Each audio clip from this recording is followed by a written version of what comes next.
Our last video focused on dimensioning the floor plan. What we did is we went to the layer properties and we created a specific layer called A Anno Dims Floor for the floor plan dimensions. So the discipline was A for architecture, the major group was Anno for annotations, then dimensions, and then we created another minor group, a secondary minor group, FLOR, for the floor plans. We have a continuous line type and a line weight of 0.15. We're going to create two more layers very similar to this one, which are going to be for the site plan and for the roof plan. So let's go ahead and let's left click on the new layer button. Let's create, the first layer is going to be A dash ANNO dash dims. This time we're going to do it as site, S-I-T-E, once again 4 characters. We can leave the colors the same as well as the line type and the line weight, but we're going to make sure that it's on a different layer when we dimension the site plan. So we've got our site layer set up there. Let's go ahead and create one more layer for now. A dash ANNO dash DIMS dash site. Actually, let's go ahead and call that one roof, not site. That was my error. ROOF. Again, staying with the 4-character protocol that we've developed. Again, the color can be the same, and the line type continuous, and the line weight 0.15. So let's go ahead and let's start with the site plan. I'm going to make sure that that is our current layer. Make that our current. I'm going to close my layer manager. And let's take a look at what we did. So if you look at the layout space for the floor plan, you can see all the dimensions there. If we go to the model and we zoom out to where those dimensions are, you can see them that they are here on the composite drawing that's going to have all our different views that are relative to floor plans. So unfortunately, what that means is if we go to the A site plan layout space, you can see that those dimensions are showing up there. So what we want to do is we want to turn those dimensions off, and we want to make sure that they only stay on the floor plans. They're also going to be showing up on the roof plan, so we're going to want to do the same thing there. So let's just go back to the site plan, open up our viewport, and with the viewport open, you can go ahead and go to freeze, and we're going to select those dimensions that are right now on the A Anno Dims floor layer. Let's turn that off. Let's close our viewport. This time let's go to the roof plan, and we can do the same thing here. Now a lot of the dimensions that we did on the floor plan are going to be also available in the roof plan, but we're going to create a different layer and just duplicate the dimensions and put them on that. So once again, we're going to go to the freeze layer with our viewport open, and let's click on that. That cleans up our drawing substantially. And what we're going to do is we're going to come back later on and make a few little modifications on here, because there's a couple of layers that I also don't want to show up like these right in here. In fact, I'm going to go ahead and turn those off using the freeze layer. So let's go ahead and let's do that. And that looks a little bit better. So let's go ahead and close the viewport. And now what we can do is let's go ahead and let's go back to our site plan, and let's zoom in and see what dimensions we're going to be putting on here that are going to be critical. So one of the things that they're going to be looking for, the site plan really shouldn't have too many dimensions.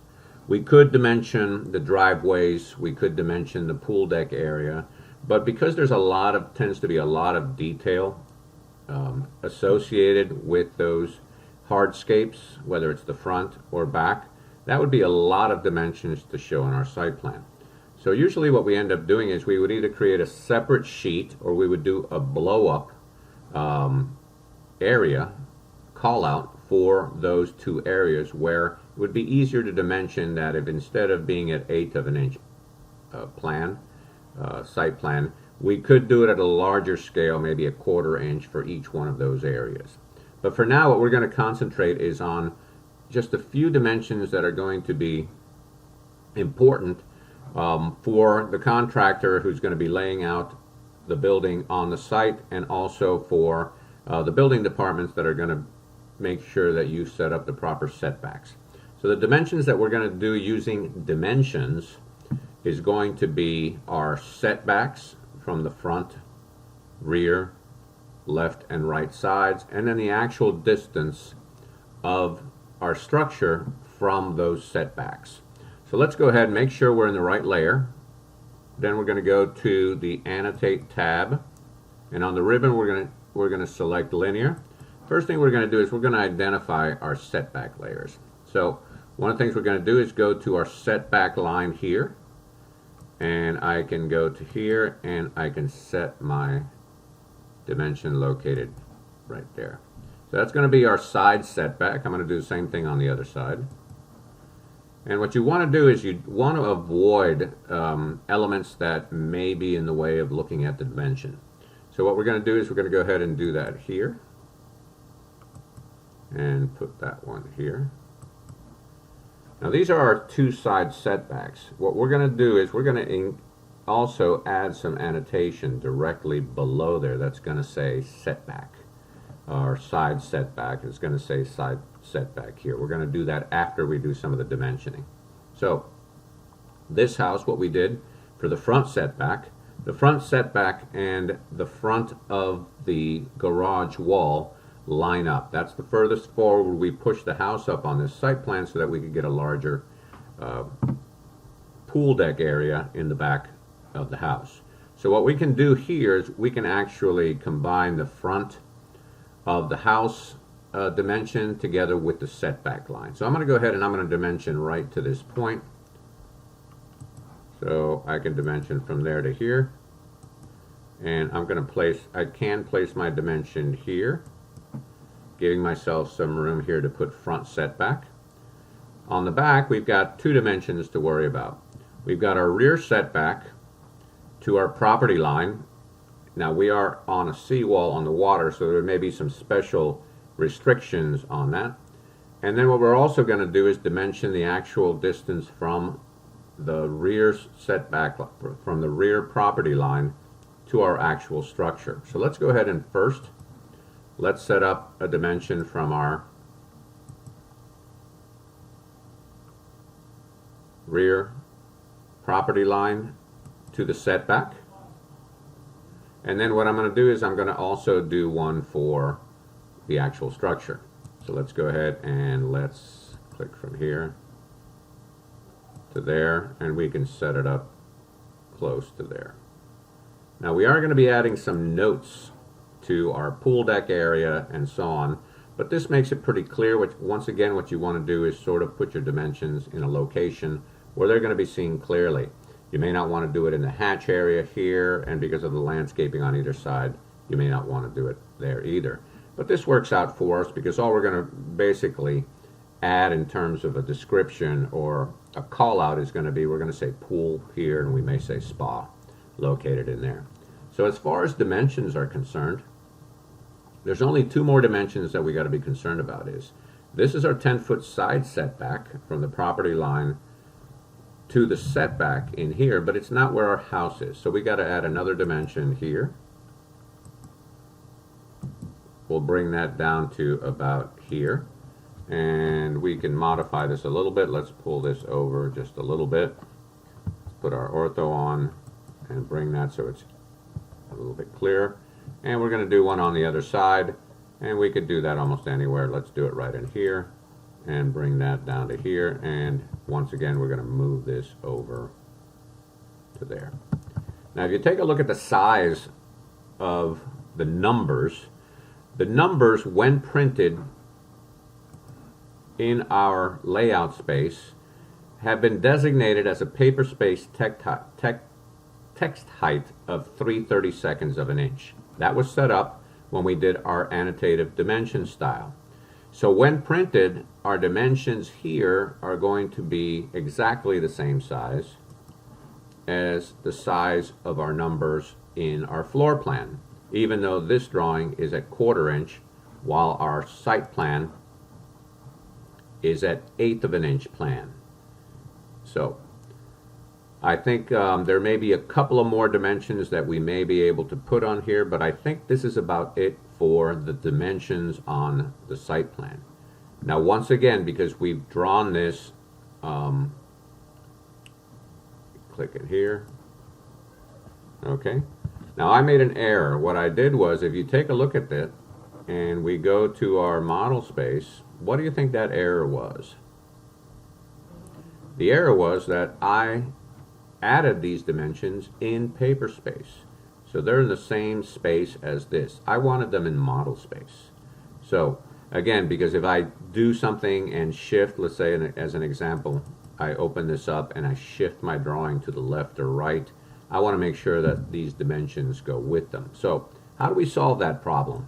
So because it was an oversight, there's actually a modify command that is available, which will change the space of anything that is either drawn in model space. We'll change it to paper space, or we'll change it from paper space to model space, vice versa. So these, unfortunately, I drew in paper space. Well, how do I fix that problem?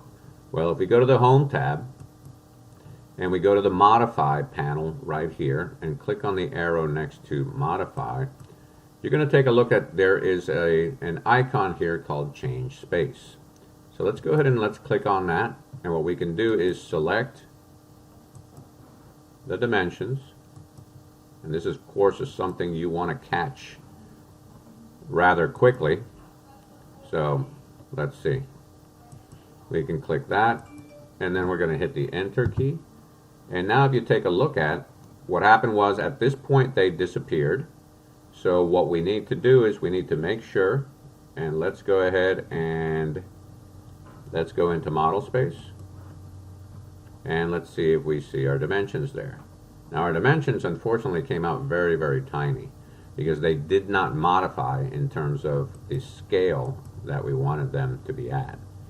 So what I need to do at this point, I need to go to each one. It says annotative scale right here is 1:1. I actually need to add a scale on there that's going to be at the proper scale. And we know that the scale we wanted was 1/8 inches equal to a foot. So let's go ahead and let's do correct on that. And let's see if that solved our problem. So there it did. So that one is correct. So what we can do is, with this open, let's go ahead and let's select all the dimensions. There's one. There's the next one. And there's going to be two more right here. And so what we need to do is, let's go back to the Annotate tab. We're going to add the current scale to it, which is going to be 1/8 of an inch. So let's go ahead and add current scale. Add current scale to those. And we've got them at the proper size. So you've got to be very careful. This is a very, very common mistake where people are going to be putting the dimensions accidentally in paper space rather than model space.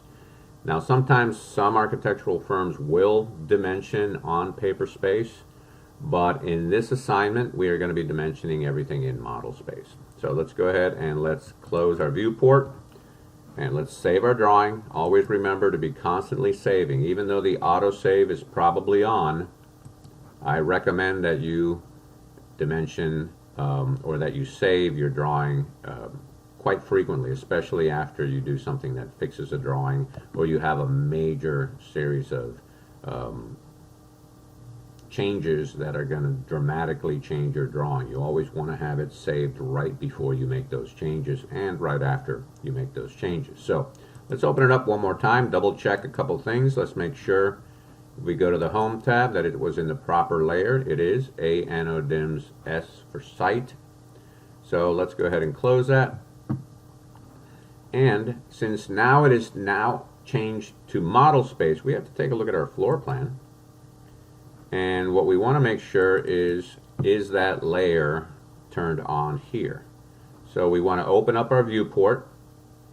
We want to go to our layer properties, and we want to make sure that here that the viewport in that is closed off, or is turned off. So let's see what happens.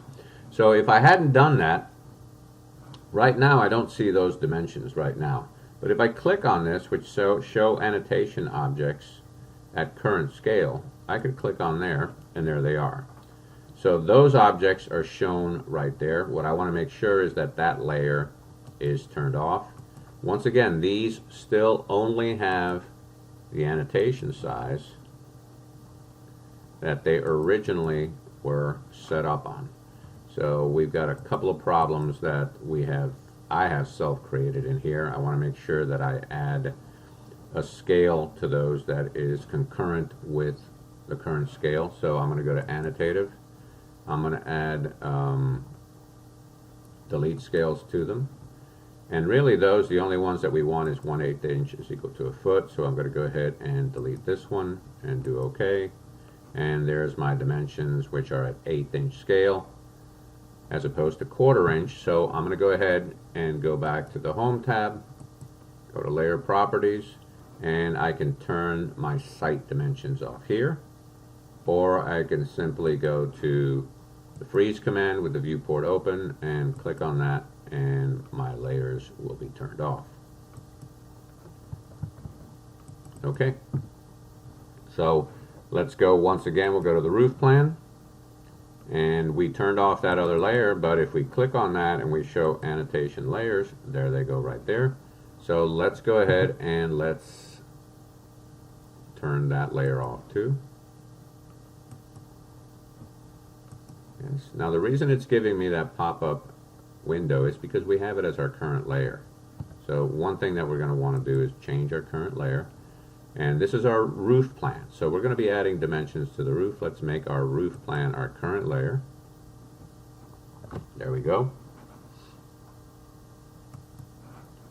And what we're going to do for the roof plan, we're going to go ahead and we're going to add dimensions that are going to focus on any of the major breaks that are occurring on where the roof is going to be supported, which in this case are going to be typically our exterior walls, but there may be some other instances where it would be still an exterior wall, but you may have a beam going across to the porch, so on. So first thing I'm going to notice is that it's still a little bit too far up on the drawing. So I'm going to go ahead and open up the viewport. I'm going to freeze the viewport. I'm going to unlock the viewport, and I'm going to pan down. Just bring it down just a little bit in here so I have some room at the top to put some additional dimensions. Now once again, you take a look at that, and we have another layer that's showing up. That's the pool. I'm going to go ahead and freeze that layer so it's out. Now I want to make sure that I'm in the proper layer, which is Anodim's roof. I'm going to go ahead and relock my viewport, so now I can zoom in and out without having any problems in terms of losing my scale. And I'm going to make sure I'm at the proper layer. I'm going to go back to my Annotate tab and start my linear dimensions in a similar way that I did the dimensions on the floor plan. I'm going to start with an overall and place that up here.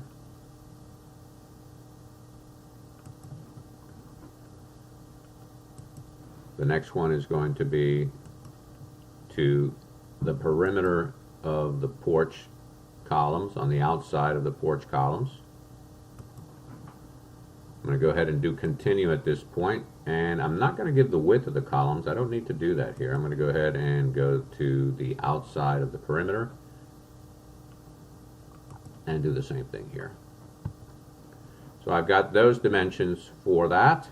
What I need to do is I need to go ahead and put some dimensions here for the breaks where the bay window is and where the house turns to the inside for the porch location here, which would be this location right here. So let's go ahead and let's do one more string of dimensions along the top. We're going to start from this point for our first break. We're going to do continue. Our next break. Now some architectural firms will not go to this extent in terms of their dimensioning. There will also be a framing plan which will have a lot more information in terms of where the bearing points are. Now this arrow right in here is sort of getting in the way of this, so I'm going to go ahead and make a minor adjustment. I'm going to move that arrow just a little bit further back like that. And this is about all I need for the rear. I'm going to go ahead and work my way, as I did on the floor plan, to the right side.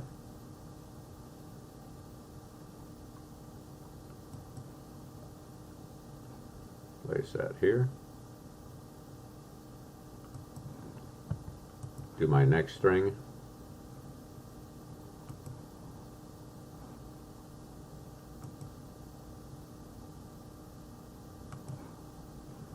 Do continue there.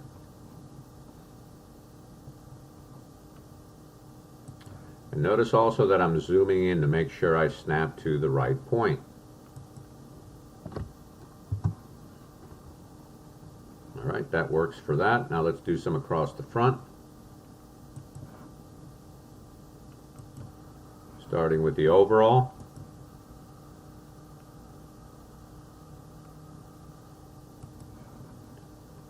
Let's do our next line here.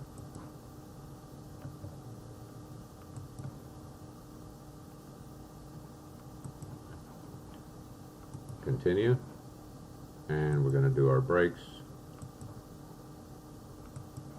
all the way across. Now, we have to do some slight adjustment here, so I'm going to double click outside and move my title so that it fits somewhere that's less intrusive. Do that right about here.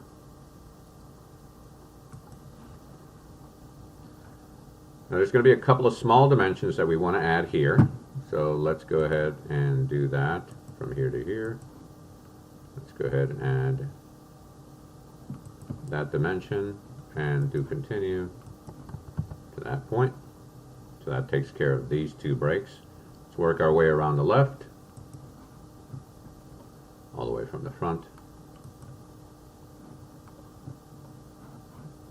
starting off to that porch and dimensioning there.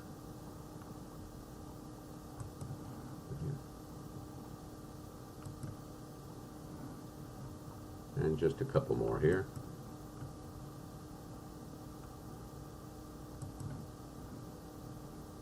Continue. And finish off to the perimeter.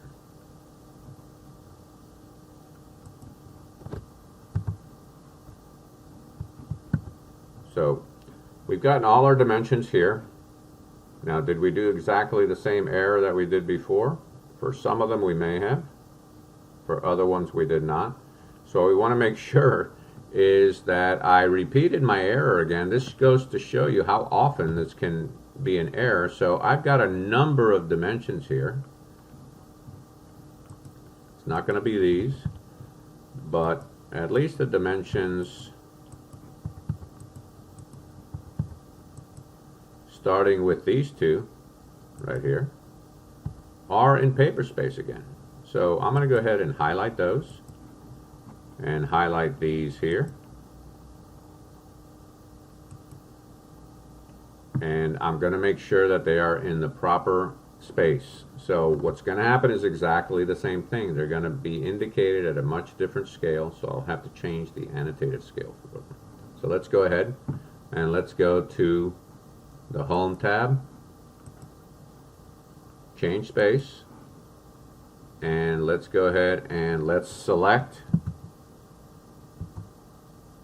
P for previous, and let's change their annotative scale here. No, let's go ahead and let's select these two and change their annotative scale to the scale that we've got here. We're going to add, and we're going to add 1/4 inch is equal to a foot. And we're going to remove the 1:1 scale. So we're going to use that as a guideline here. We know that one is correct, so now we can do the same thing for these other two dimensions that I made an error on. So let's go back to the Modified tab, change space, and once you've done that, now they're at the proper scale. So there's a couple more dimensions. One of the things we want to do is dimension where the fireplace is in relation to an exterior wall. So this time I'm going to make sure my viewport is open. I'm going to go ahead and go to my Annotate tab, dimension the chimney in this direction, and then I'm going to do a continue and set it up to the outside there. I'm going to do one more here. Do it at that point there, and do continue, and go to our exterior wall here. Now I want that to show up clearly, so I'm just going to shift that dimension over a little bit, put on my ortho, and get it outside of the hatch area. So we've got a chimney located, so now they can locate it. They can also coordinate that obviously with what's happening down below in the room, so they can coordinate that chimney. Now that brings up an interesting question, in that in some cases some of the architects want to actually show their walls below. Some will show them as a hidden line, others may show them as a very light line with what we call dithering, so there's a transparency attached to the layers showing where the walls are. Now that may become more important when you have the possibility of having to coordinate your framing plan together with the truss manufacturer, so that they know if there are any available interior walls to put intermediate columns or steel columns located somewhere in the structure. How that would work is we would open up the Home tab, go to the Layer Properties here, and we would take a look at the wall layers. So let's take a look at the two wall layers that we have. We have an A-wall exterior and we have an A-wall interior. So if I was to click on here and I unfreeze that layer, continuous line type, in this case let's go ahead and keep it, but definitely we don't want it at 0.5. Let's go ahead with a very thin, maybe 0.05. But what we're going to do is we're going to go to the VP, that's the viewport transparency, and we're going to increase that, and we're going to change that to maybe 60%, which is pretty high, but let's take a look. Let's do OK, and I'm going to close that up. And if you take a look at it and you zoom in, there's a very light line that represents our interior walls. Now once we get over the hatch area, it gets to be a little bit lost, but let's go ahead and let's do it and see what happens when we try to print this and see if you can still see them clearly. So let's go ahead and let's do a quick preview of our print. We're going to do DWG to PDF. This is set up pretty good. Let's go ahead and go to preview. But when we do the preview and you take a look at this, based on the settings that we had in the template, looks like a thin line, but it doesn't look like it's faded. There's no transparency to that. So let's do an escape and let's look at our settings again here. If you look at your plot options, one of them that we have almost always turned off is plot transparency. Let's go ahead and turn that on, and let's do another preview. And this time when we look at it, you can tell that it's even a little bit more faded. So this is something that we can turn on, to be able to see that. So I'm going to go ahead and for this plot and only this one, I'm going to go ahead and do plot transparency. I think we did that also when we did the site plan for the trees. So I'm just going to do apply to layout, and I'm going to cancel at that point, so that's available now. So let's go ahead and do layer properties one more time. This time we're going to do the interior walls. So I'm going to go to A-wall interiors. Make sure you're only working on the viewport freeze and color and line types and transparencies. Now I've been doing this drawing on AutoCAD 2018. On 2020 you'll see that the viewport layer controls are right next to the columns of the standard model space layer controls. So you may have a freeze right here, and right next to it would be a VP or viewport freeze, and it applies to both line types, line weights, transparency. I'm still in 2008 on this computer, so what I want to do is I want to go all the way over to the next series of columns in here. I'm going to unfreeze the viewport, and I'm going to go to continuous. Once again, change my line weight to match what I did for the exterior wall, and increase my transparency to 60 and do OK. Now this is also something that you almost have to do a test print to be able to see if that's coming out okay for you. So this is pretty good what we did. The other thing I've noticed right now is that our line weight for our chimney here, a roof chimney layer that I did, is not dark enough. I really almost want it to stand out a little bit more. So I'm just going to go ahead and go to layer properties on that. And I'm going to go ahead and I'm going to go to a roof chimney here, and I can see that it's only a 0.15 line thickness. I'm going to make that as thick as the roof layer. So I'm going to go to 0.5 and do OK. So it changed automatically in there. And I know that in our viewport for that we want it at exactly the same thing. So let's close that up. That's much better. We may want to do a separate layer for our what we call a saddle or a cricket, where we create that a little bit thinner, but I think for this project I think that's fine. So let's zoom out. Let's get out of the viewport. Let's zoom our extension here. And this is a little bit different. Again, it may be a little bit too much information, but I think for the sake of relating the roof to what's happening underneath, including the chimney location, I think it becomes a valuable tool. Now once again, there's going to be a lot more information that's going to be put in here in terms of the slopes of the roof. We've got the arrow, the directions of the slopes, but we don't tell them what the pitch is. There may be some general notes located in here. We may have another dimension in here, which is your typical overhang dimension, and that's what we're going to do right now. I'm going to make sure I've opened up my viewport. I'm still in the proper layer. I'm going to go to my Annotate tab, go to Linear. I'm going to place one here and place that right in there. Now we are also going to, just like what we were talking about in the setbacks, we're going to add a note directly under here to the dimension that's going to be 2'0", and we're going to say typical overhang underneath it. So I'm going to try to do that at least once on each side so that it can easily be determined that we are not bearing it. Usually in design you won't vary that too much.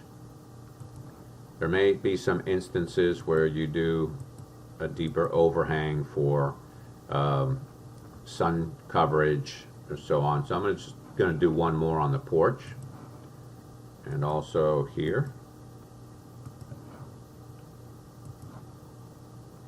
And one on the back here. Now once again, that's a lot of information I'm putting in there, so it may not be totally necessary. We're also going to add some notes on what the material is for the roof that we're going to duplicate again on the elevations.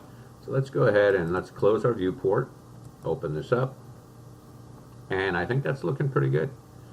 So if we were to do a preview at this point, we've got our plot transparency on. We're going to preview it, and there we go. That looks adequate. We can still see those. I'm not sure how dark they would print when we print it in a printer or do a test print, but we can always modify it at that point. There's also another layer in here that looks like we left it on that should not be left on, so I'm going to go ahead and I am going to cancel that out. I'm going to open up that and let's see what layer that is. So I click on that and let's go to our home tab, and that is a slab edge. I want that layer turned off in this viewport, so I'm going to go ahead and turn that off. Zoom back out. I'm able to do that because I've locked my viewport. I'm going to go zoom extents at that point. Now let's take a look at some of these dimensions which I put in a different location and see if they showed up in our floor plan and our site plan. So we would have to go back to our floor plan, and if you take a look at that, we've got way too many dimensions showing in here because one of those series of dimensions are the ones we put on the roof plan. So that's a simple solution. We open up our viewport. Let's hover over this one. That is the layer we want turned off. So let's go ahead and select that layer, and we can turn that off. We were still stuck on our Anno Dims roof layer, so that's why it gave me that pop-up window. That looks good right there. I'm going to close that. Extents, and I think we're going to have the same issue on the site plan. So we've got all these dimensions that we want on the roof plan, but we do not want on the site plan. So I'm just going to quickly, so I don't get that pop-up window, change my layer to Anno Dims, open up my viewport, and choose freeze, and freeze the layer that we do not want. So I'm going to double click outside or click on the icon here that says paper and model space, and I've got that set up. Okay, so this pretty much takes care of some of the dimensioning that we've done on each one of the plans. What we're going to do is now we're going to begin to annotate, and we're going to deal with the elevations and the wall section under the video that we're going to do for the additional annotation, adding notes and so on, rather than pure dimensioning. Now, even though there are going to be a couple of dimensions that we are going to have on the elevations and on the wall section, they're pretty minor compared to the degree of annotation that we're going to do. So I'll see you on the next video.